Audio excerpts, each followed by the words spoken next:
Olá, boa noite a todos. É um prazer participar aqui da 12ª Semana de Agronomia, nessa instituição da qual eu participei, né? Tive a minha formação na UFCA.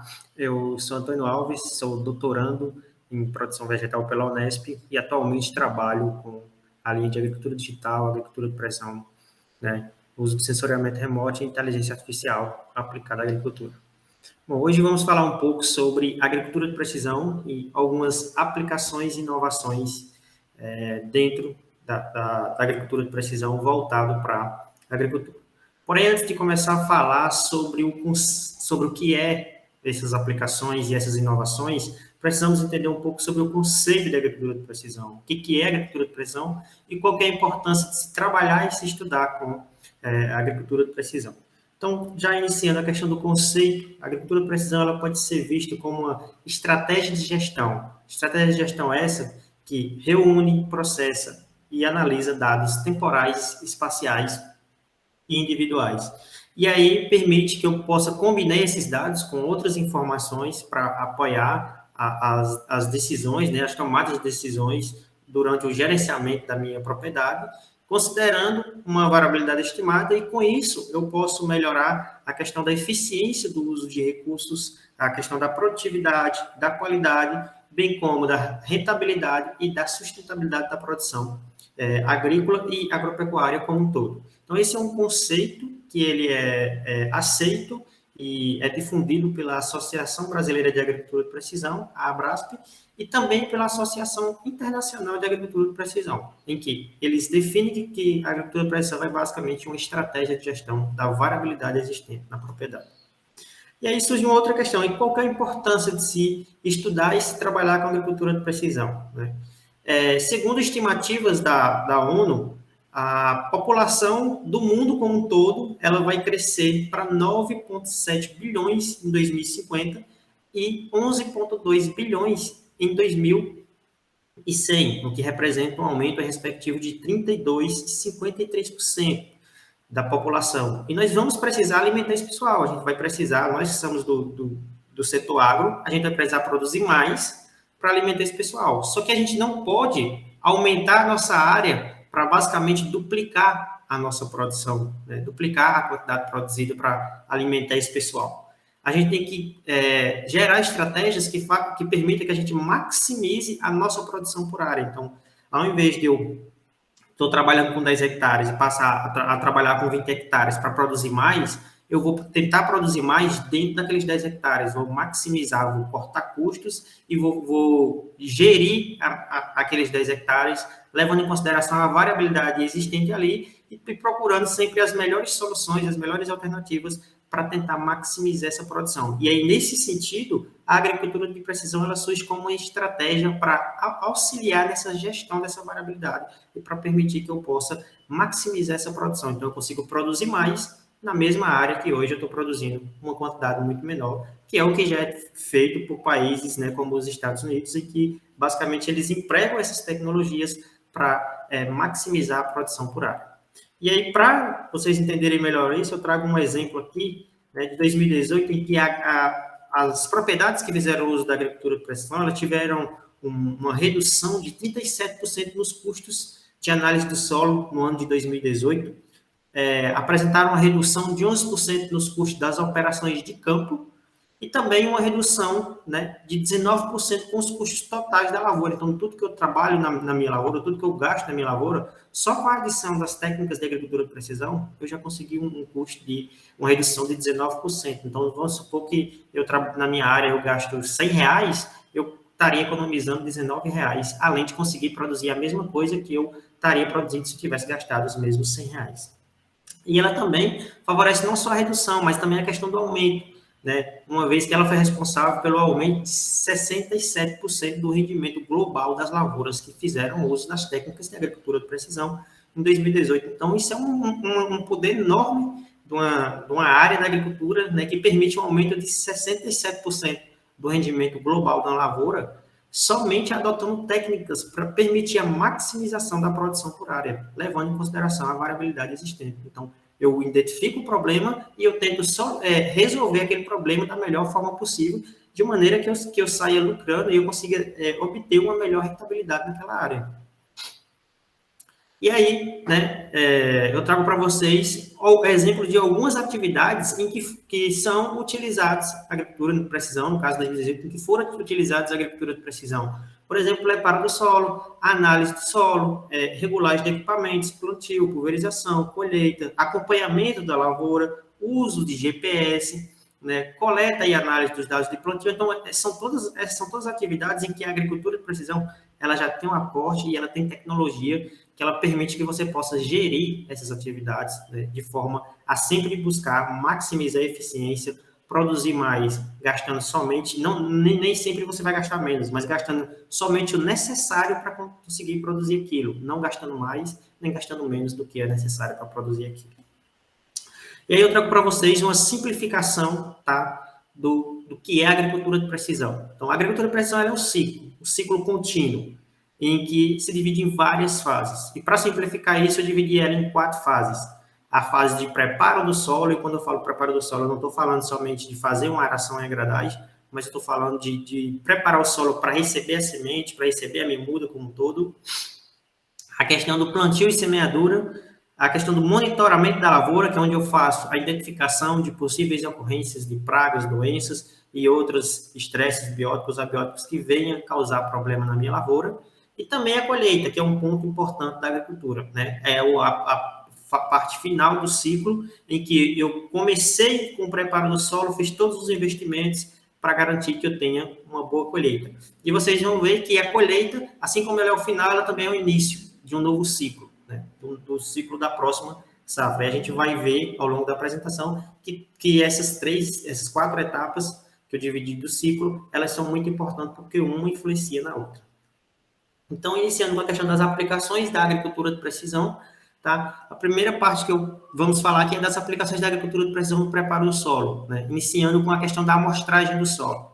Então, para a agricultura de precisão, tem um tipo de amostragem de solo típica, né, específica, que permita você gerir melhor a variabilidade dos atributos do solo. Uma dessas técnicas é a amostragem em grade, ou também conhecido como malha, em que consiste basicamente em dividir a minha área, tá, em uma grade regular, em alguns casos irregular, mas normalmente essa grade é regular, e aí eu vou coletar amostras de solo, né, dentro da minha grade, e depois eu consigo gerar um mapa com isso. Porém, como vocês podem observar, aqui no ponto 1, por exemplo, esse é um ponto 1, esse pontinho aqui representa o ponto 1. Só que eu não simplesmente coleto uma única amostra aqui e já considero aquele dali como uma amostra do ponto. Eu coleto várias subamostras em torno desse ponto, tá? São amostras simples. Eu junto essas amostras, monto uma amostra composta e aí essa amostra ela vai ter a representatividade daquele ponto.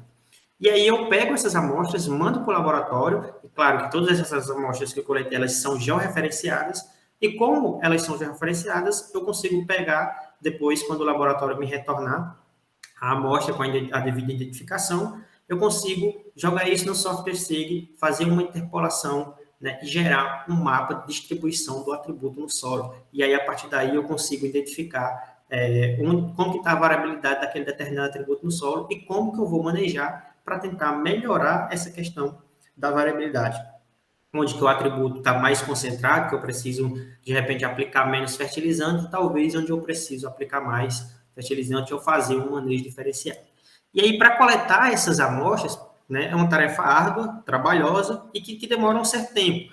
E aí, pensando nisso, algumas empresas já desenvolveram algumas tecnologias que facilitam, por exemplo, esse quadriciclo, tá, da FAO, é um quadriciclo que ele vem com a haste que permite a coleta da amostra de solo. Então, essa estruturazinha aqui, ele tem um pistão que permite que essa broca desça e aqui eu tenho uma régua que eu controlo a profundidade que eu quero coletar. Então, se eu quiser coletar na minha área só de 0 a 20, eu posso coletar. Se quiser coletar de 20 a 40, eu também consigo coletar, ou de 0 a 15, enfim. Eu consigo regular a profundidade que eu quero. E aí, tudo isso, né, de forma mais facilitada, de cima do quadriciclo mesmo. Aqui eu tenho um motor que controla a descida e a subida dessa broca. E aí eu consigo coletar essas amostras. E aqui eu tenho um monitor que eu já posso estar com os meus pontos já referenciados aqui. Então, eu já fiz meu grid lá no laboratório, no meu escritório lá.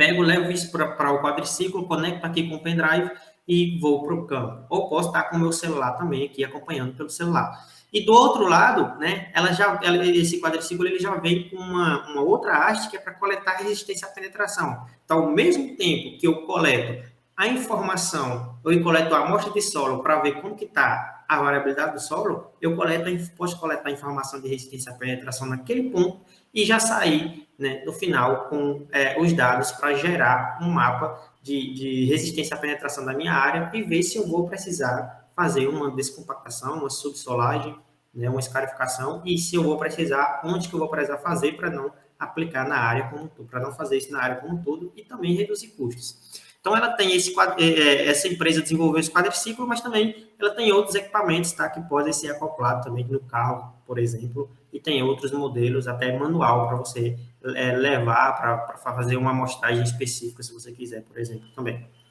E aí, esse é um tipo de amostragem que ela demanda, né, de um certo custo, tá? E que muitas vezes os produtores eles ficam em possibilidade de fazer, por quê? Questão financeira, recursos, né? Demanda, custo, eu preciso contratar alguém para fazer, na maioria das vezes, uma empresa especializada para fazer essa amostragem, para coletar essas informações, vou pagar o custo com a amostra. Então, surgiram-se algumas alternativas para você tentar trabalhar dentro da agricultura de precisão, mas que não necessariamente precise trabalhar com grade ou malha. Uma dessas alternativas é o uso de células. Então, eu pego a minha área, imagine que essa área aqui seja do tamanho da anterior, em que eu tinha vários grids, e nessa daqui eu já dividi, né, em células, seriam grids maiores, tá? Fazendo uma analogia. Nesse caso aqui eu dividi somente 4 células. Dentro dessa célula eu posso fazer um caminhamento zigue-zague, eu utilizo alguns critérios para definir essa célula. Então, de repente, eu posso observar que essa área aqui da fazenda, ela é uma área mais baixa, tá? Então, eu dividi essas duas células aqui, e essa outra área aqui, ela é uma área um pouco mais alta, e aí eu optei por dividir essas duas. Eu posso fazer um caminhamento zigue-zague, coletar amostras simples durante esse caminhamento, juntar essas amostras em uma amostra composta, e aí eu mando para o laboratório essa única amostra composta, em que ela vai representar a variabilidade da célula como um todo. Então, a partir daquele momento, eu posso considerar a célula como homogênea e fazer o tratamento. O que eu aplicar numa parte da célula, eu vou aplicar para todas. Por quê? Porque eu passo a desenvolver a agricultura de precisão, eu vou estar errando, em relação à grade, só que eu vou estar errando menos do que se eu considerasse a minha área como um todo homogênea e fizesse a mesma aplicação. Então, a partir da análise de solo, eu passo a considerar o resultado dessa análise para a célula como um todo. E se vocês observarem, por exemplo, então vamos imaginar que aqui nesse verde seja uma área que eu precise, tem lá um determinado atributo, um potássio, por exemplo, e eu preciso aplicar menos potássio na verde e mais aqui nessa clarinha, e mediano nessa. Se eu adotar como um todo e levar em consideração a média, então nessa verde aqui eu estaria aplicando demais e nessa aqui eu estaria aplicando de menos. E isso, né, aplicar mais eu vou desperdiçar produto onde não deveria estar sendo desperdiçado e aplicar menos eu vou deixar de aplicar onde deveria estar sendo aplicado. E isso vai resultar diretamente na questão da produtividade. Além das células, uma outra possibilidade que tem também é a amostragem por zonas de manejo. Então, a partir de um conhecimento prévio da minha área, eu divido a minha área em zonas de manejo e passo a tratar aquelas zonas de forma homogênea. E aí, para isso, eu posso utilizar informações de condutividade elétrica, de produtividade, teor de argila, enfim, várias informações. Posso utilizar informações de índices espectrais da cultura que eu coletei ao longo dos anos. Eu posso, inicialmente, fazer uma primeira amostragem em grid, tá? No ano, e a partir dos próximos anos, como eu vou fazer um manejo, eu já posso usar aquela informação daquela primeira amostragem em grid para gerar zonas de manejo junto com outras informações de produtividade, de condutividade elétrica, por exemplo, e a partir dos próximos anos eu passar a manejar minha área em célula, até que eu sinta necessidade de fazer uma outra amostragem em grid, depois de 3, 4 anos manejando em forma de zonas de manejo, a minha área, eu posso, não, de repente eu vou fazer uma nova amostragem grid para ver se há necessidade, né, de fazer um outro tipo de manejo ou de mudar a forma que eu estou manejando. Então, uma vez que eu dividi as zonas de manejo com base nesses critérios, usei um algoritmo para fazer isso, tá? Eu uso a matemática a meu favor, eu dividi a zona e eu posso considerar aquela zona como homogênea. Então, eu subentendo que as variáveis que eu utilizei para dividir a minha zona são variáveis que me permitam considerar que aquela área que foi dividida, aquela zona que foi dividida, ela é homogênea. Então, posso fazer o caminhamento em zigue-zague, novamente, semelhante à célula, coletar as amostras simples, montar uma amostra composta, manda para o laboratório. Então, no grid lá, que eu tinha, sei lá, 50, 100 amostras, eu dividi a minha área em zona de manejo e, de repente, com 3 amostras, eu consigo ter uma representatividade, tá? Eu posso estar errando, mas eu não vou estar errando tanto como se eu tivesse considerado aquilo como uma área só, como uma área inteira homogênea e tá fazendo o mesmo manejo, né? Aplicando a mesma dosagem para todo mundo de forma igual. E a partir do momento que eu obtenho as informações de laboratório, assim como a célula, eu vou adotar o resultado daquela amostra para a zona como um todo e vou manejar de forma igual. Então, imagine que você consegue ter um mapa do atributo, em que eu identifico que essa área aqui, né, é uma área que eu preciso aplicar menos fósforo, essa área aqui é uma área que eu preciso aplicar uma dose mediana, e aqui eu preciso aplicar um pouco mais de fósforo para suprir a necessidade do solo e a necessidade da planta. Uma outra aplicação dentro dessa questão de preparo do solo é o uso de taxa variada, tá? Então, a partir da delimitação de uma zona de manejo, eu faço, a partir da delimitação de quanto está a variabilidade do meu solo, eu faço a delimitação das zonas de manejo e determino quanto que eu vou aplicar, né, em cada ponto daquela zona. Então, por exemplo, aqui eu identifiquei que eu preciso aplicar somente 100 kg de NPK. Nessa área eu preciso 150. E nessa outra eu já preciso aplicar 200 kg por hectare do NPK para conseguir suprir a necessidade da planta. E aí hoje eu já tenho equipamentos que fazem isso, né, maquinário, trabalhando em conexão. Então, eu tenho um meu monitor lá no meu trator que trabalha em conexão com o GPS, que conversa com o meu controlador de dosagem, e aí no meu monitor, né, vai estar o mapa de dosagem para cada zona, no meu GPS vão estar as coordenadas, e aqui no meu controlador ele vai regular a quantidade que vai cair para cada zona daquela que eu criei. Então, eu criei o meu mapa de recomendação, e aí esses equipamentos trabalham em conexão. Quando ele estiver nessa área aqui, nessa zona aqui, que precisa aplicar 100, né, o meu monitor com GPS vai falar para o controlador, ó, a regulagem é essa, para que eu caia somente 100 kg por hectare. A partir do momento que eu entrar nessa zona aqui, que eu preciso aplicar um pouco mais, uma dose mediana, eles vão se comunicar e vai fazer a regulagem para cair um pouco mais, e assim nessa outra área. Então, eu posso vir com o meu trator, sair, né, vamos supor que eu estou fazendo a aplicação nesse sentido, eu saio dessa zona que tem 100, chega aqui ele se regula para 150 e chega aqui ele se regula para aplicar 200. E quando eu voltar, vai ser a mesma coisa. Tá? Então, essa é uma das aplicações e que permite que o produtor ele possa gerir melhor a propriedade e fornecer o suprimento necessário para suprir a necessidade da planta e do solo, tendo, né, somente o custo necessário para que a planta possa produzir o máximo possível. Bom, com esse exemplo aqui, né, eu finalizo essa parte de questão do preparo do solo, das aplicações da AP de preparo do solo. Agora a gente passa a falar um pouco das aplicações da AP dentro da semeadura e também, né, dentro do plantio. Uma dessas aplicações da AP, nesse caso, é o uso de GPS, né, e também o uso de piloto automático. Essas são duas tecnologias que permitem que a gente saia dessa situação aqui, ó, em que o operador, por algum motivo, ele se descuidou, tá? Se distraiu aqui e errou o que eles chamam de tiro, né? Então, toda essa linha aqui, toda essa área, né, que começa aqui teoricamente com uma linha e finaliza aqui talvez cabendo 3 ou 4 linhas, é uma área perdida. Eu não consigo voltar com a minha semeadora e fazer somente essa tirinha aqui. Eu vou estar sobrepondo, vou estar desperdiçando semente, desperdiçando tempo, desperdiçando combustível. Tá? Então, é uma área perdida, é produtividade a menos por área. E eu saio dessa situação aqui, ó, em que eu tenho, né, esse meio que costurado na área aqui, ó. Se você observar, aqui fez uma curvatura, e aqui o cara já quase entrou aqui, ele descuidou, foi de novo. Tá? Então, eu passo a ter condições de linhas mais paralelas. Tá? Não significa que as minhas linhas vão ser sempre retas, porque muitas vezes eu faço a semeadura na minha área considerando curva de nível, principalmente quando eu tenho declividade. Então, eu tenho que fazer curvas na minha área. Só que essas curvas, elas são mais assertivas, né? Elas são mais homogêneas, de maneira que eu tenho um menor desperdício de área possível. E com essas tecnologias também tornou possível o corte de seções, né? Então, eu consigo ter uma economia de sementes e aumentar a produtividade, principalmente em áreas de cabeceira, onde eu faço a finalização da minha área, tá? E sem o uso dessa tecnologia, eu vou ter que vir né, no olho nu, ter que estar controlando a máquina e saber onde que devo fazer, levantar a minha semeadora para parar de semear. Tá? E muitas vezes eu tenho uma sobreposição, o que causa competição entre as plantas, então aquela área ali ela vai produzir um pouco menos e também eu vou estar desperdiçando sementes. Então, com essa tecnologia, eu já consigo fazer isso daqui.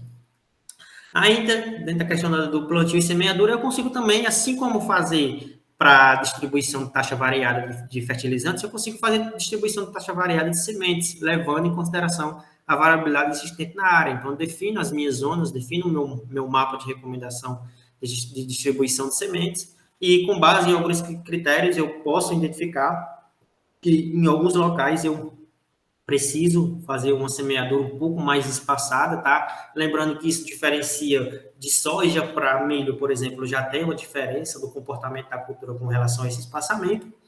A gente não vai entrar em detalhes profundos sobre isso aqui, mas que eu consigo fazer essa distribuição através também da conexão dos meus equipamentos, né? Em que no meu monitor vai estar o mapa de densidade para cada zona, mais uma vez o meu GPS contém as coordenadas e eu vou ter aqui um equipamento para fazer a regulagem de semente para cada zona daquela, né? Então, em uma determinada área eu preciso espaçar um pouco mais, aquele meu equipamento, quando chegar naquele momento, eles vão conversar e vão reduzir a velocidade do giro do disco para que eu possa ter as sementes mais espaçadas.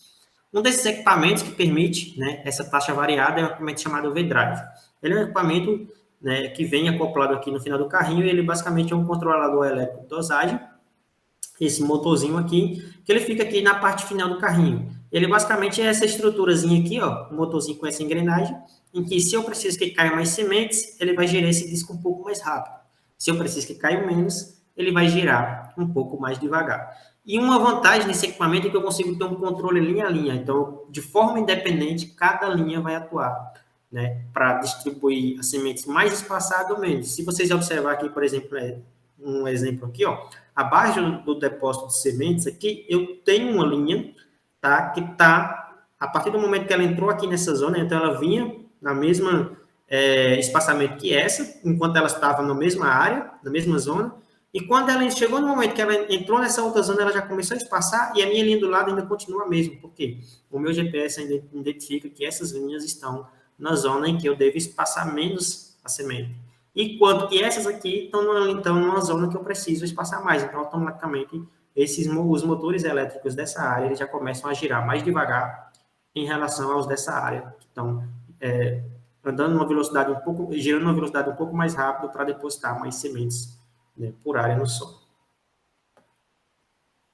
Bom, uma outra tecnologia é a tecnologia chamada Exact Image. Essa é uma tecnologia que ela permite, né, conduzir a semente até o suco. Então, um dos problemas que os produtores encontram na propriedade durante o processo de semeadura é que, além da velocidade, existem outros fatores que contribuem para o aumento dos espaçamentos falhos e aceitáveis. E esses fatores um desses fatores é a questão da deposição da semente no solo. Então, durante o processo, no momento em que a semente ela vai descendo no tubo, né? Depois que ela sai aqui da caixinha, passa pelo disco, ela vai descendo no tubo e às vezes ela vai batendo na parede desse tubo e retarda a chegada da semente no solo. Então, às vezes, uma outra semente já vem atrás e as duas caem junto. Então, aumenta a questão do espaçamento duplo e espaçamentos falhos.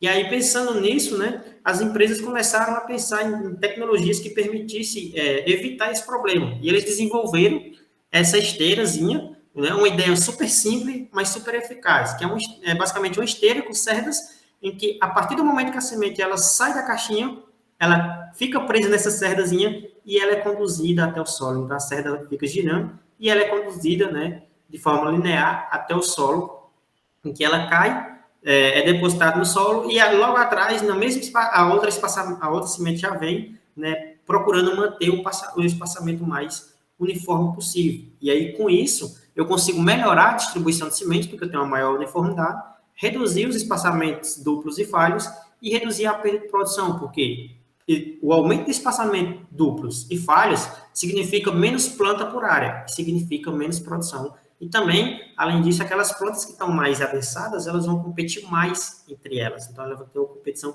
intraespecífica, o que vai prejudicar, além da falta de plantas por área, que vai reduzir a produtividade, a competição entre elas, tá? Também vai reduzir a produtividade. E aí, com o uso dessa tecnologia, eu passo a ter essa condição, que eu tenho maior uniformidade, e menos essa condição aqui, que eu tenho menor uniformidade. E, para finalizar essa questão da semeadura e do plantio, uma outra tecnologia que também tem disponível no mercado, tá, para favorecer essa questão, é esse mecanismo, o mecanismo da autoforça, que é um mecanismo que basicamente é essa haste, tá, um pistão que atua linha a linha, mantendo a pressão correta na linha de plantio, né, no solo. Então, ele exerce uma pressão no carrinho para que eles consigam ficar no mesmo nível. O que acontece? Às vezes, quando você está lá na área fazendo a sua semeadura, por mais que ela seja articulada, que permite, ou seja, permite que você copiar, né, a topografia do solo, às vezes tem um embuchamento, você vai passar próximo de uma área de curva de nível, e essas articulações, vamos supor que ela seja a cada 5 carrinhos, né? Então, provavelmente, às vezes acontece de um daqueles carrinhos ficar suspenso no solo, e eu tenho essa condição aqui, ó, né, em que eu tenho uma profundidade ideal. No momento que ele ficou suspenso, olha o que aconteceu. As minhas sementes ficaram em cima do solo. Então, essas 3 plantas aqui são plantas perdidas, né? Essa é a produtividade a menos que eu vou ter por área. E aí, esse equipamento, ele exerce uma pressão nesse carrinho de forma que ele nivele, né, e mantenha todos os carrinhos nivelados ali na mesma profundidade, de forma a manter uma maior uniformidade de semeadura, de profundidade de semeadura.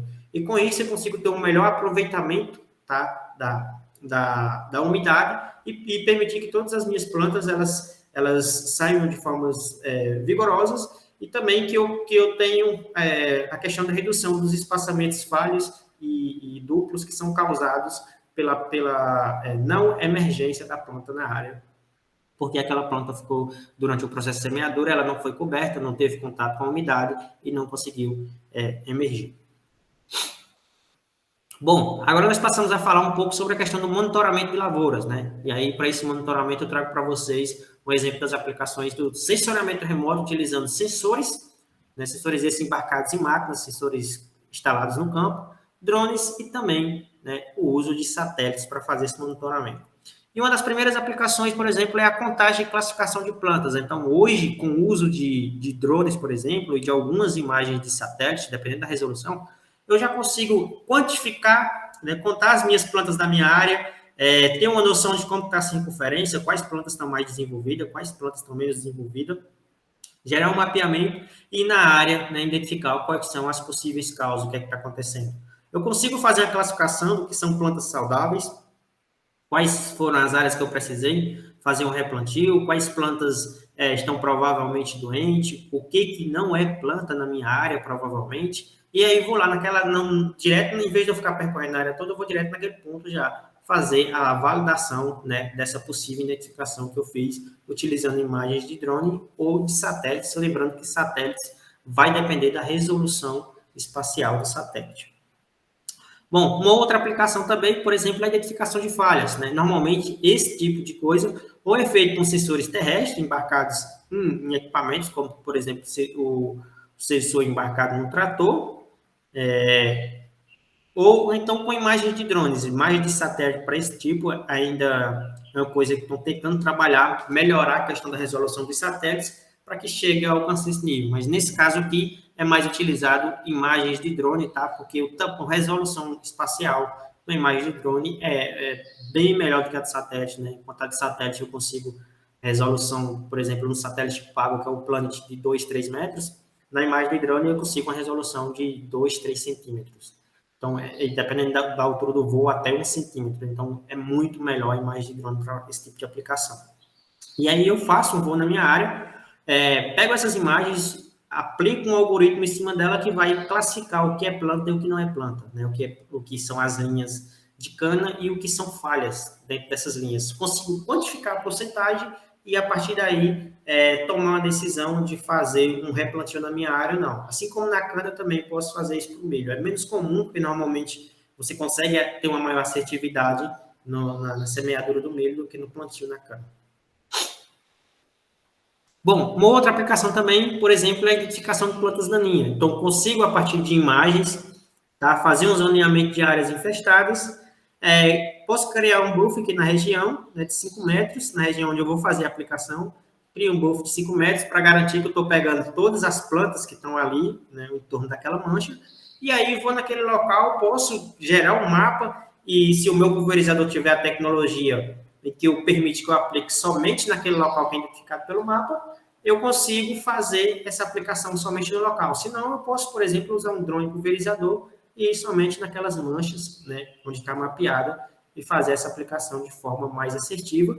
Desperdício menos produtos, é menos calda jogado fora, consequentemente, né, eu tenho um maior rendimento daquela operação, porque eu desperdicei menos produto, então eu gastei menos, o meu bolso agradece e o meio ambiente agradece, uma vez que eu estou jogando menos produto para poluir o ambiente. E temos também, né, possíveis identificação de focos de doença ou pragas. Não significa que eu vou identificar qual é a doença e qual é a praga que está na minha área. Mas a partir do momento que eu venho monitorando, eu venho identificando as possíveis causas, eu consigo eliminar problemas com estresse, problemas com plantas daninhas, e a minha cultura ela continua apresentando uma resposta espectral diferente. Então, eu vou naquela área e vou identificar, né? Então, eu faço um mapeamento e vou diretamente naquele local fazer identificação. Então, em vez de eu ficar a minha área o dia todinho com a moto ou com o carro percorrendo a minha lavoura, eu já vou em pontos específicos, eu economizo tempo.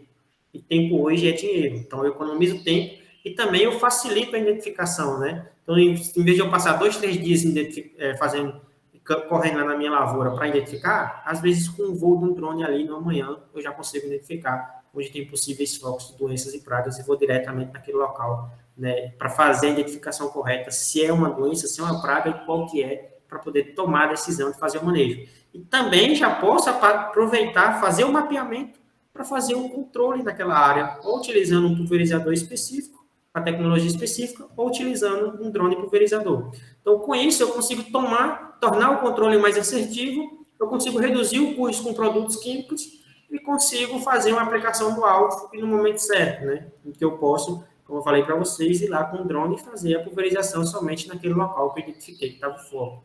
Né? Identifiquei inicialmente estava o possível foco, fiz o mapeamento, fui na área, verifiquei que validei a hipótese que era um foco de uma determinada doença, determinada praga, sei qual é a doença e qual é a praga, e vou aplicar o controle de forma assertiva no alvo. Uma outra aplicação do drones dentro dessa questão de controle de pragas, né, por exemplo, o uso de drones para aplicação de Cortésia flavips na cana-de-açúcar para controle da broca. Então, eu uso um drone para distribuição do parasitóide ali, né, para tentar ter maior assertividade no controle da praga. Então, eu preparo um plano de voo, subo com o meu drone e ele vai depositando esses tubetes onde estão os parasitóides de forma alternada, e eu consigo fazer um mapeamento de onde que eu apliquei e depois ter um controle maior. Será que aquela distribuição que eu fiz deu um resultado? Está dando resultado positivo? Eu consigo mapear isso e verificar porque eu tenho um mapa. Quando eu faço isso manualmente, né, eu coloco um cara lá para fazer isso, eu não tenho certeza de que ele depositou o tubete no local que era para ser depositado. Sem falar nos riscos que eu estou correndo e colocar um operador lá percorrendo no meio da cana, cheio de animais peçonhentos e tudo. Então, com o drone, eu fico ali numa área que eu sei que estou seguro, o drone vai fazer o voo, vai fazer essa deposição. Só para vocês saberem, eu trouxe aqui a título de informação, né, uma informação em que hoje no Brasil, mais de 90%, mais especificamente 91% do controle biológico é realizado usando drones. Então, controle biológico, uma área que está em ascensão no Brasil, está crescendo muito, tá? Principalmente nos produtores que buscam uma alternativa de produção mais sustentável. E hoje, né, mais de 90% desse controle faz uso de drones para fazer a distribuição, né, dos produtos na lavoura. E para finalizar, essa questão do monitoramento da lavoura, eu também posso usar as técnicas de assessoramento remoto para fazer a identificação do estresse hídrico na cultura. Então, eu consigo identificar, por exemplo, falha na irrigação. E eu trago para vocês um exemplo de uma imagem, né, uma imagem técnica em que os profissionais identificaram que existia uma falha no aspersor. Então, eles fizeram um voo na área, coletaram a imagem técnica e identificaram que aqui tinha uma mancha, ó, como um todo, por onde o pivô percorre, essa mancha persistia. Então, provavelmente, como é uma imagem técnica, isso é problema de estresse hídrico, né? A cultura naquele momento ela tá sendo estressada. Quando eles foram observar o pivô, eles identificaram que o aspersor estava com falha, né? O aspersor estava entupido, não estava funcionando, ele estava com um problema ali. E aí eles corrigiram e resolveram o problema. Mas hoje também já é possível você fazer a irrigação a taxa variada utilizando informações espectrais e térmicas da cultura. Então, a partir de sensores, que eu posso instalar esses sensores lá no meu pivô central, ou posso fazer um voo com drone, coletar essas informações espectrais e térmicas, gerar um mapa de irrigação a taxa variada, e aí, de repente, eu identifico que em algum local, né, eu preciso aplicar uma lâmina de irrigação maior, e em outros locais eu preciso aplicar uma lâmina de irrigação menor, e com isso eu tenho economia de água, né? Eu desperdício um dos bens mais preciosos da humanidade hoje, que é a questão da água. Então, eu tenho um manejo mais eficiente e consigo racionar o uso de água na minha lavoura, aplicando somente o necessário para a condição para promover o melhor desenvolvimento da cultura, de forma que eu não seja prejudicado. Tá? E, né, para finalizar essa questão das aplicações da agricultura de precisão, são um pouco das aplicações na colheita. Então, hoje, dentro da colheita, eu acho que a principal aplicação da agricultura de precisão é o mapeamento da produtividade.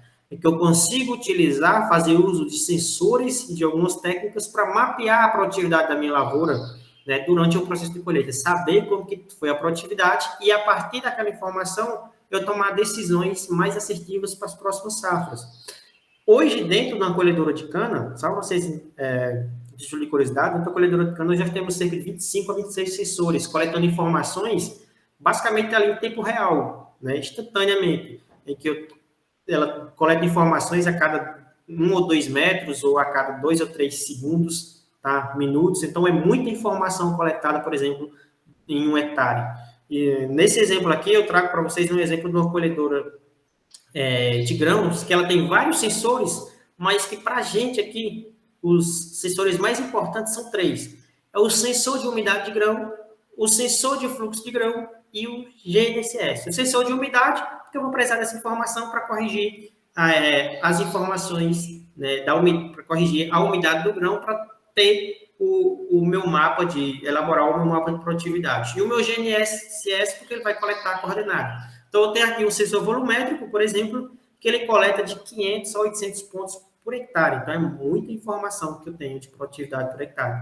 E a partir dessas informações, uma vez que eu peguei esses pontos, fiz a correção, né, estou com os meus sensores tudo calibradinhos, então eu tenho a informação de quanto que está a produtividade naquele ponto e qual a coordenada. Então, eu consigo elaborar um mapa de produtividade. Então, eu consigo, basicamente, em tempo real, no momento que a colhedora está colhendo ali, eu posso, no final da colheita, descarregar essas informações em um computador e fazer esse processamento, mas também hoje, com o avanço, né, com o uso da telemetria e o avanço da internet das coisas, eu posso já estar mandando essa informação em tempo real para a central de processamento.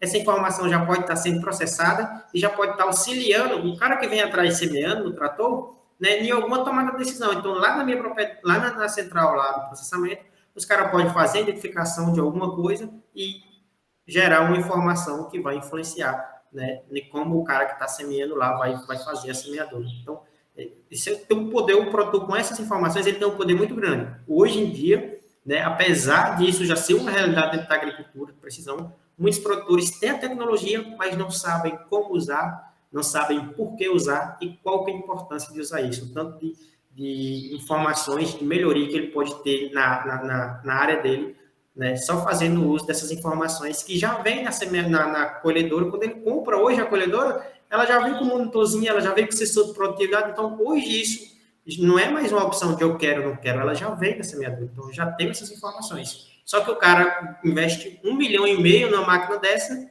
mas ele não quer desperdiçar o tempo, né, de investir ali uma semana em um curso para o operador, para entender a importância de se utilizar isso daqui, para que o operador possa calibrar esses sensores e utilizar, né, dessas informações para a tomada de decisão. Bom, dentro ainda dessa questão de colheita, uma outra aplicação da agricultura de precisão, né, é o uso das técnicas de monitoramento, para facilitar a questão da colheita e permitir que eu possa ter uma colheita inteligente. Então, nesse exemplo aqui, é um exemplo de um trabalho desenvolvido aqui na Unesp, pelo Oliveira, publicado agora em 2020, tá? Em que eles utilizaram imagens de satélites, dados de produtividade de 2 áreas de batata que eles coletaram, tá? 123 amostras em uma área e 100 amostras em outra. Coletaram imagens de satélite do Sentinel, que são imagens gratuitas, né, disponível para qualquer pessoa, pode acessar e pode pegar essas imagens. Extrair o índice de vegetação dessas imagens das 2 áreas e, a partir daí, eles conseguiram gerar um mapa de produtividade e relacionar isso com essas informações espectrais. E, nesse mapa, eles identificaram aqui, por exemplo, que essa área em verde mais escuro são áreas que precisam, que estão, né, com uma produtividade maior e que já estava pronto para colher. As áreas em vermelho são áreas que apresentam uma produtividade menor e essa daqui é uma produtividade mediana. E a partir daí eles elaboraram um mapa de colheita progressiva, em que essas áreas aqui já estavam prontas para colher, a área com maior produtividade. Essa daqui poderia esperar 10 dias para colher, para que ela chegasse, né, na condição ideal de colheita, e essa outra área poderia esperar até 20 dias para que você fizesse a colheita, né, da batata aqui nessa área. Então, com isso, o produtor ele tem uma tomada de decisão mais assertiva que vise, né, aproveitar melhor o seu produto durante a colheita. Imagina se esse produtor começa por essa área, que pode esperar até 20 dias, e daqui a 20 dias ele vai colher essa área que já estava pronta. Então, batata, principalmente a batata doce, ela tem uma questão que é a qualidade do produto, né? Dependendo do tamanho da batata, o comerciante ele não quer comprar. Então, se o produtor errar nisso, por exemplo, ele vai ter prejuízo, porque ele vai vender, ele pode até vender o produto, mas ele vai vender, né, com a qualidade inferior, com um valor inferior do que se ele tivesse colhido no tempo incerto e vendido no tempo incerto que era para ser. Tá? Então, com esse exemplo aqui, eu finalizo essa questão das aplicações da agricultura de precisão. Então, são tecnologias que já estão disponíveis hoje, né, tanto no mercado, como você também pode fazer na sua propriedade, utilizando, vocês viram nesse exemplo aqui, né, o que o cara precisou foi de uma balança para coletar as informações e ir na internet, baixar as imagens de satélite, gerar o algoritmo e obter essas informações, né, fazer essa classificação e gerar um mapa de colheita progressiva. Então, são informações que já estão disponíveis hoje e que qualquer pessoa pode ter acesso, tá? Essas são alguns dos exemplos, tem muito mais coisas. Se a gente for ficar falando de tudo que tem em cada uma dessas áreas, a gente precisaria de pelo menos 6 meses aqui conversando para tentar mostrar cada tecnologia e explicar cada uma, né, que tem disponível. Então, eu trouxe para vocês hoje as mais comuns e as que estão que mais frequentemente você costuma ver em uso nas propriedades. Bom, agora vamos falar um pouco sobre a segunda parte da palestra, que é a questão, né, das inovações, as perspectivas dentro da agricultura de precisão. O que se espera, né, para o futuro da agricultura de precisão e até da agricultura como um todo. Bom, dentro dessa questão das perspectivas, eu trago para vocês, né, na minha visão, e também com base em informações que eu coletei, palestras que eu assisti, né, conhecimento que eu tenho adquirido nesses últimos 2 anos trabalhando nessa área, que é o aumento cada vez mais do uso de aplicativos na agricultura de precisão. Tá? Então, eu trago para vocês um exemplo aqui de um gráfico de quanto que foi o investimento em 2018, 2019, tá? Cerca de 700 milhões. Aliás, 704 milhões, perdão, e em 2025 espera-se que seja, né, 1 bilhão e 862 milhões. Então, vai aumentar o número de investimentos para desenvolvimentos de aplicativos voltados para a agricultura de precisão. E olha que hoje no mercado a gente já tem muito aplicativo, mas tem muita coisa para ser desenvolvida para facilitar a vida não só do grande produtor, mas principalmente do pequeno produtor. Né? São alternativas para tentar solucionar problemas dentro da agricultura de precisão. Permite que o pequeno produtor, assim como o grande, possa trabalhar com a agricultura de precisão na palma da mão. Aqui ele possa ter um aplicativo, por exemplo, que permite que ele vá na área dele, se ele identificou alguma coisa, ele possa coletar um ponto ali naquela área, identificar, né, e coloca lá, possível ocorrência de alguma coisa. A partir do momento que ele vai no laboratório, leva para o especialista, identifica que é aquilo mesmo, ele consegue voltar naquele local onde ele identificou aquilo, né, para fazer o manejo. E hoje, né, nós já temos aí aplicativos voltados para o monitoramento da produtividade, para o mapeamento de áreas, acompanhamento de lavouras, tá? Previsões climáticas. Então, eu vou mostrar mais à frente o exemplo de um aplicativo, gestão da produtividade, gestão da irrigação e gestão financeira dentro da propriedade também, para que eu possa gerir melhor os meus custos, tá? E os meus ganhos dentro da propriedade. Alguns exemplos, por exemplo, um app para mapeamento de área. Por exemplo, nós temos esse aqui, o ForFarm. Ele é um aplicativo em que eu posso ir na área, coletar um ponto, né? Identifiquei alguma coisa, a ocorrência de alguma praga num determinado ponto, uma praga que está ocorrendo em Reboleiro. Fui lá na área, identifiquei, coletei o ponto aqui nesse exato momento, vou para a sede da fazenda, pego lá o meu pulverizador, seja postal, pego o drone, pego o meu pulverizador mecanizado, volto para fazer o controle, eu já vou saber exatamente onde foi que eu identifiquei, né, a ocorrência daquela praga ou doença para fazer isso. Mas eu também posso, na minha área, mapear um talhão lá, quero saber a área do talhão, posso ir na área, posso mapear.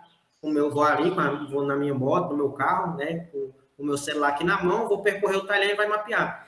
Também, se eu quiser, por exemplo, vou coletar a amostra de solo, né? Não quero ir aleatoriamente. Eu uso um software SIG, gero os meus pontos amostrais, passo para o aplicativo e vou aqui com o aplicativo na minha mão, acompanhando onde que está o ponto que eu vou coletar. A partir do momento que eu coletei aquele ponto, eu já marco como coletado, ele já me direciona para o próximo ponto, né? E eu vou coletar, eu vou marcando, e eu consigo fazer isso na palma da mão. Um outro app, um app para informações climáticas, é o UAV Forecast. Esse é um app que ele me dá previsões de como vai estar as condições climáticas em determinada área. Então, vamos supor que eu estou aqui em Jaboticabal, preciso viajar, sei lá, para Ribeirão Preto, fica a 50 quilômetros daqui, mas não sei como que tá as condições climáticas lá, como está a condição de vento, se está nublado, se eu vou conseguir... se vai chover, se eu vou conseguir fazer uma aplicação, se eu vou conseguir fazer um voo drone. Então, eu posso entrar na app, coloco aqui o nome da cidade, né? Peço para ele localizar, ele vai localizar lá e vai me dar as informações de como está a previsão, como que está, vai ter sol, vai ter nuvem, qual a porcentagem de sol durante o dia, qual a porcentagem de nuvem naquele dia, qual que é a velocidade do vento, né? E com isso eu consigo me programar e por exemplo, fazer, vamos supor, para quem vai fazer pulverização, o cara consegue programar o melhor horário para ele ir lá e fazer a pulverização naquela cidade, para ele não ter que ir lá, chegar lá e ele não conseguir fazer isso. Vai fazer um voo de drone, ele consegue programar, né, para saber se lá vai estar nublado, de repente aqui não está, mas lá está nublado, não vai dar para fazer o voo do drone, ou está todo nublado, eu vou lá e agora eu consigo fazer, ou não consigo fazer, enfim, ele consegue planejar melhor a atividade que ele vai fazer. E um outro equipamento, tá? Um outro app, aliás, perdão, esse GPD. Esse app ele teve esse nome em homenagem ao grupo de plantio direto do professor Paulo Arbex, da Unesp de Botucatu, em que eles trabalham muito essa questão da plantabilidade, né? Acertar, fazer a semeadura de forma correta, acertando a semeadura.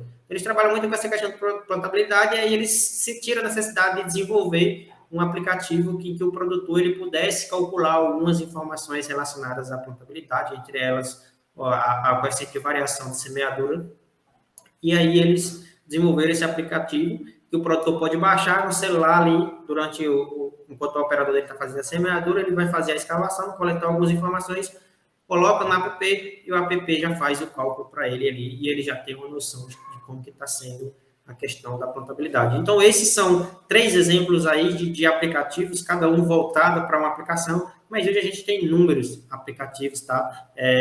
Eu não trouxe todos aqui para vocês, porque também nem dá para falar isso numa palestra, do que cada um faz e mostrar as potencialidades, mas vocês conseguem baixar isso no Play Store do smartphone, vocês conseguem visualizar, saber o que esse app faz, como que está o desenvolvimento dele, ver as avaliações, enfim, para que serve. E hoje, esse é um mercado que está crescendo, a gente já tem bastante coisa, mas está crescendo. Eu, por exemplo, já tenho um aplicativo para calcular perdas no arranquinho do amendoim. Já tem aplicativo em que simula o piloto automático. Então, eu tenho o meu trator ali, não tem piloto automático, não simula o piloto automático, não, perdão. Simula a barra de luz, né, do meu trator. Então, não tenho barra de luz, eu posso baixar o aplicativo e ele vai aqui, né, ele vai simulando o monitor do trator que tem piloto automático, tem barra de luz, que eu vou andando na minha área e ele já vai pintando ali a área que eu percorri. Claro que como usa o GPS do celular, vai ter um erro aí, né, envolvido de pelo menos 3 metros, até 3 metros, talvez um pouco mais, mas para algumas atividades isso é um erro aceitável e que já dá um potencial, né, grande para o produtor para tomar decisões mais assertivas. E ainda dentro dessa questão das perspectivas, uma outra, né, questão está surgindo dentro da agricultura de precisão, envolvida juntamente com a agricultura digital e que vai influenciar a chamada agricultura 5.0, que já se fala aí, né? Já estamos dentro da era da 4.0, que é a mesma coisa que a agricultura digital, mas que, ao meu ver, vai ser o carro-chefe que vai impulsionar a agricultura 5.0, juntamente com a nova agricultura de precisão, o uso da inteligência artificial aplicada à agricultura.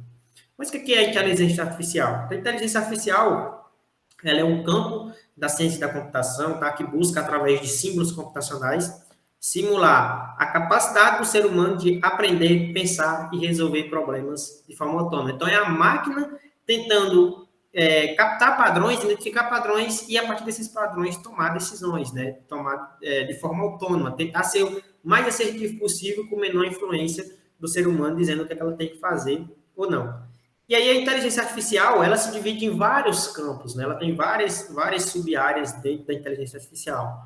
Uma delas é o chamado machine learning, que é o aprendizado de máquina, tá? Então, esse é um tipo de inteligência artificial em que eu tenho vários algoritmos hoje disponíveis que são utilizados para tomadas de decisões, previsões de produtividade, identificação de necessidade de irrigação ou não, em alguns casos, fazer a identificação de uma tomada de decisão de aplicar ou não, a ocorrência de alguma praga ou não, qual a probabilidade de ocorrência daquela praga em função das condições climáticas ou não. Temos também o Deep Learning, né, que é uma parte da inteligência artificial que também está atrelada ao Machine Learning. Tá? É um tipo de Machine Learning, só que necessita de um aprendizado mais profundo. O próprio nome já diz, profundo. Então, é um aprendizado mais profundo, o Deep, né, significa profundo, então é um aprendizado mais profundo que necessita de uma capacidade de processamento maior. Um exemplo de Deep Learning são as redes de inteligência artificial que trabalham, por exemplo, com processamento de imagens. Então, quando você posta uma foto lá no Facebook, né, um amigo seu postou uma foto que você está, e o Facebook manda a notificação para você, olha, identificamos uma foto que possivelmente você aparece nela, e você confirma que você aparece, aquilo dali o Facebook ele utilizou um aprendizado profundo, utilizou um Deep Learning para identificar suas características, comparar com a sua foto do perfil ou com outras fotos que você tem no seu perfil e identificar, olha, essa aqui provavelmente é a Maria. Né? Eu vou mandar uma notificação para ela. Se é a Maria e o algoritmo acertou, parabéns para o algoritmo. Se ele errou, né, ele vai aprendendo com aquilo. Então, isso é um exemplo de Deep Learning. E como a agricultura de precisão, a agricultura digital, né, o uso de inteligência artificial, ela gera muitos dados, eu preciso ter novas formas de processamento de dados que a estatística comum não consegue fazer, né, a análise desse tipo de dados. Então, aí surgiu, junto, né, atrelado à inteligência artificial, um novo ramo, uma nova área da ciência, que é o Data Science, né, ciência de dados, para fazer o processamento dessas informações e permitir transformar dados em informações, né, de forma mais simplista, que eu não consigo, às vezes, com a estatística convencional, trabalhando com testes de médias, por exemplo. Ainda dentro da inteligência artificial, nós temos a linguagem natural, que é a linguagem falada, né, a máquina tentando aprender a partir de uma linguagem falada, e temos também o uso da robótica, né, que é um dos outros pontos-chave que tende a impulsionar a nova agricultura de precisão e também a tal da agricultura 5.0. Bom, dentro dessa questão das perspectivas, né, do uso de machine learning, de inteligência artificial na agricultura, eu trago para vocês exemplos de trabalho já desenvolvido, né, está disponível para quem quiser ler, um trabalho também desenvolvido pelo Oliveira em 2020, já publicado em que ele conseguiu estimar a produtividade do algodão utilizando uma rede neural convolucional, uma CNN. E para isso ele utilizou informações celulares. Então, com um smartphone, ele foi na área, coletou imagens do algodão, né, treinou a CNN, a rede a convolucional neural network, para que ela identificasse o que era um capulho e o que não era. E a partir do peso médio, eles conseguiram fazer uma estimativa de produtividade. Então, o que eles fizeram foi basicamente isso: pegaram a imagem, jogaram no algoritmo, ele extraiu as características, conseguiu classificar o que era um capulho, o que era um solo, o que eram outras coisas, e a partir daí, né, eles conseguiram ter alguns resultados. Por exemplo, para essa imagem aqui, né, das 8 da manhã, em que eles treinaram com 3 capacidades de processamento, uma que demanda um pouco mais, uma mediana e uma mais baixa, eles conseguiram contar na imagem 21 capulhos nessa imagem, a máquina conseguiu contar 14 para essa capacidade de processamento, 19 para essa daqui, e conseguiu contar 15 para essa. E a partir daí, dessa identificação, eles conseguiram gerar, por exemplo, um mapa de produtividade, né? Onde tem a produtividade estimada e a produtividade celular, e se vocês observar, a precisão é de 93%. Então, isso dá uma capacidade muito grande, né? Principalmente para pequeno produtor, essa tecnologia, no futuro, ele pode ter, isso pode virar um aplicativo em que ele vai na área dele, em alguns pontos, né? Então, vamos supor que ele não tem uma forma de fazer isso, não tem outra forma de fazer esse mapeamento da produtividade, ele pode coletar algumas imagens em pontos específicos e ter uma noção daquele ponto, o algoritmo calcular para ele quanto será mais ou menos que ele vai estar produzindo naquele ponto, e a partir daí ele pode extrapolar essas informações para a área como um todo.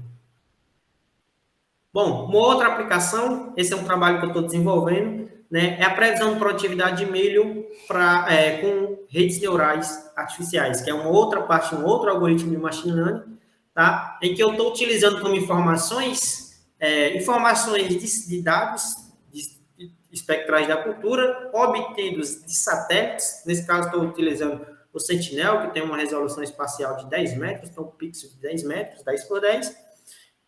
Estou aplicando essas informações numa rede neural, no algoritmo de rede neural, do tipo supervisionado, em que eu preciso de informações de entrada, preciso das informações de saída, e a partir daí o algoritmo ele vai identificar padrões entre o que entrou e o que saiu, né? E eu consigo treinar o algoritmo e depois fazer essa validação. E aí, como variável de entrada, eu estou utilizando bandas espectrais e índices de vegetação, variáveis de saída da produtividade, e no final esse algoritmo ele me dá, né, me mostra como que foi o desempenho. Por exemplo, para esse exemplo aqui que eu trouxe para vocês, aos 70 dias após a semeadura, eu consegui prever a produtividade do milho, né, com a precisão de 0,89 e errando aí cerca de 400 quilogramas por hectare. Então, na minha área, vocês observarem, eu tenho produtividade que varia, né, de 3 a 9 toneladas, mas você imagine aqui eu produzindo em torno de 6 toneladas e conseguindo prever essa produtividade até 70 dias após a semeadura, tendo um erro aí de 400 quilogramas por hectare. Então, eu estou errando, eu estou produzindo 6 toneladas e estou errando 400 quilogramas por hectare. Então, isso dá uma capacidade ao produtor tomar decisão muito grande, né? Posso também gerar um mapa de previsão de produtividade e, a partir desse mapa, tomar decisões. Por exemplo, eu posso aqui nessa área que eu identifiquei que eu vou ter uma produtividade maior, iniciar a colheita por essa área, destinar os meus equipamentos para iniciar a colheita aqui, tá? Vou colher toda essa área e aqui no final, aqui onde eu vou ter uma previsão de produtividade menor, eu posso já tirar alguns equipamentos que estavam envolvidos na colheita, alguns tratores, transbordos, e já direcionar esses tratores para iniciar a semeadura, para aproveitar melhor a janela de plantio, né, de semeadura, que cada vez está mais curta com a variação das condições climáticas. Então, isso dá uma capacidade de decisão e de informação para o produtor muito grande. Dependendo do período que você conseguir prever essa produtividade, o produtor ainda pode intervir para tentar melhorar a condição, dependendo do que estiver influenciando nessa produtividade, somente com informações espectrais da cultura. Então, vocês verem, né, como que está andando a coisa e a que nível que a gente está chegando.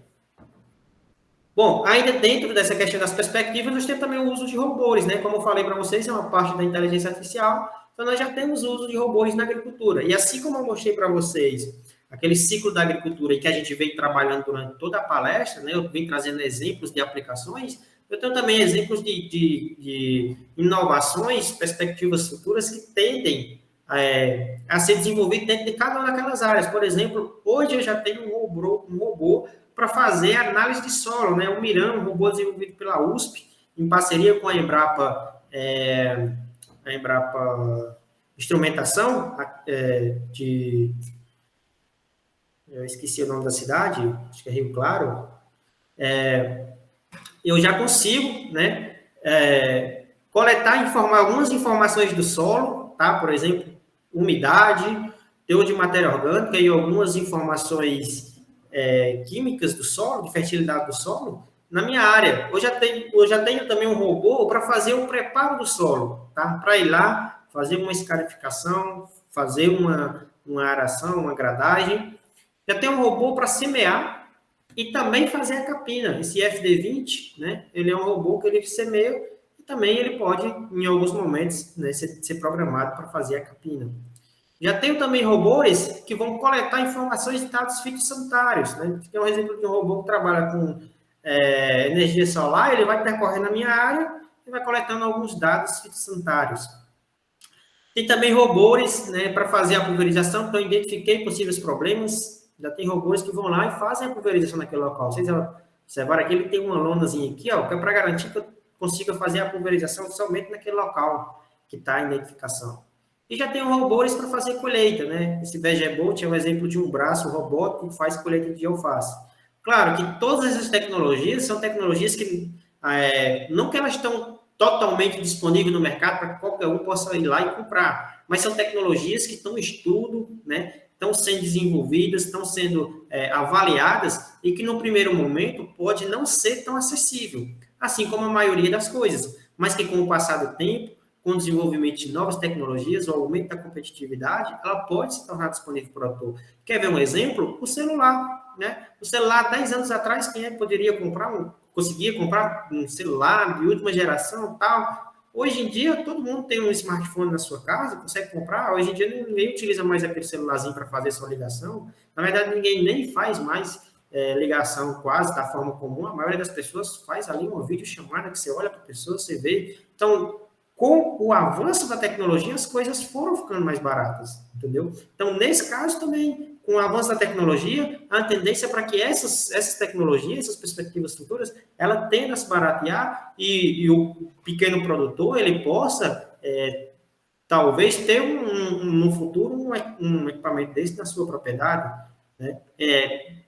O próprio grande produtor, ele pode ter interesse em comprar vários equipamentos desses e cada um está trabalhando ali, executando de forma autônoma a tarefa ali. Então, em vez de eu ter uma semeadora hoje que vai fazer 60 linhas, eu tenho 60 robôs que cada um vai semear uma linha, né, da forma mais precisa possível. Isso pode se tornar uma alternativa viável. E a tendência é que a gente cada vez caminhe mais para essas questões. A tecnologia, ela veio para ficar, tá? Essa é a certeza que eu falo para vocês aqui. Ela veio para ficar e ela não vai regredir, ela só vai cada vez mais evoluir.